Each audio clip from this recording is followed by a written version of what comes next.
តកាំងភាពក្រៃអ្វីម្លេះទឹកដីក្រចេះវិញសេះចៅឆ្អិនមានស្ពានមិត្តភាពកម្ពុជាចិន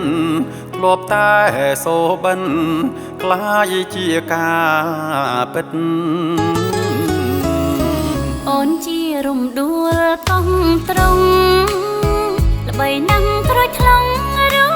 ជាតិផ្អែមឆ្អិនមានទាំងផ្ទះស្នាក់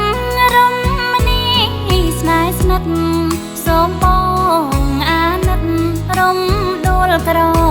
ចេះទៅវត្តវិហារបុរាណរកកណ្ដាលតានត្រង់ក្មើងសល់ខ្លះក្នុងសុពកាលីរមណីយដ្ឋានមួយនេះសក្ការៈបូជាព្រះទាំងទាញខ្លាំងណាស់នាំអូនទៅភ្នំសំបុកទីឋានជង្រុកវប្បធម៌ប្រវត្តិសាស្ត្រលើភ្នំសំបុក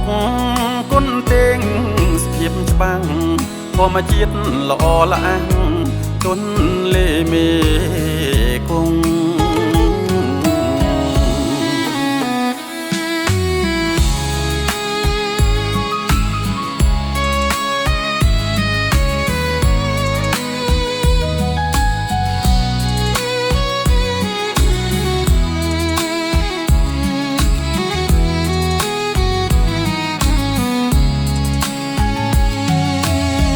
ទៅវត្តសសមួយរ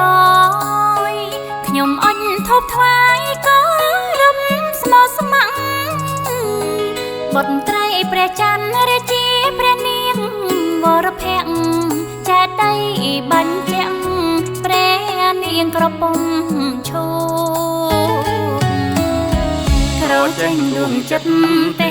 សចរអេសានល្អល្អទេសចរទៅមកឆ្នេរខ្សាច់សសរ100ជួយចិត្តនឹកភ្នំស្អាតដូចគុនលំទន្លេបញ្ចបុក